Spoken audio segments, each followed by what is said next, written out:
कल से मुख्तलिफ इलाकों में बिजली नहीं रहेगी, जिसका शेड्यूल KPDCL की ऑफिशियल वेबसाइट पर जारी की गई है, जिसके तहत मुख्तलिफ इलाकों में मुख्तस औकात के दौरान बिजली की फराहमी मुअत्तल रहेगी। हबक, हजरत बल, सुरा, खानियार, जकूरा, फतेहकदल और ब्रजहामा, मुगल मस्जिद, बागवानपुरा, BMA और उमरहीर के इलाके बिजली से मुतासिर रहेंगे। Kashmir power distribution corporation limited के मुताबिक बिजली के बुनियादी ढांचे की मरम्मत और अपग्रेडेशन के पेश नज़र ये इकदाम उठाया गया है। तो श्रीनगर में कई इलाकों में बिजली गुल रहने वाली है। ये नया शेड्यूल बिजली कटौती को लेकर जारी किया गया है।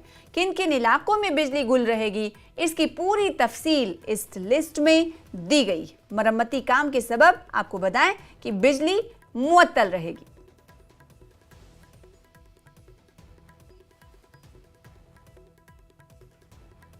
तो नई शेड्यूल को आप देख पा रहे हैं टीवी स्क्रीन पर।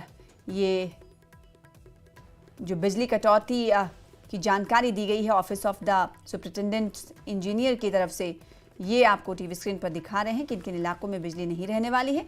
इसकी पहले ही पूरी तफसील दे दी गई है, शेड्यूल के जानकारी दे दी गई है, अपलोड कर दिया गया है पोर्टल पर भी। श्रीनगर में मुख्तलिफ इलाकों में बिजली नहीं रहने वाली है, इसकी पूरी तफसील है ताकि लोग पहले से ही अपना बंदोबस्त कर लें।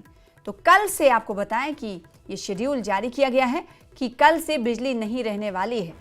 पहले से ही लोगों को ये जानकारी दे दी गई है कि श्रीनगर के इन इलाकों में बिजली नहीं रहेगी। इसके पीछे की वजह आपको बता देते हैं कि मरम्मती काम चल रहा है, जिसकी वजह से बिजली को सस्पेंड रखा जाएगा, मुअत्तल रखा जाएगा। फिलहाल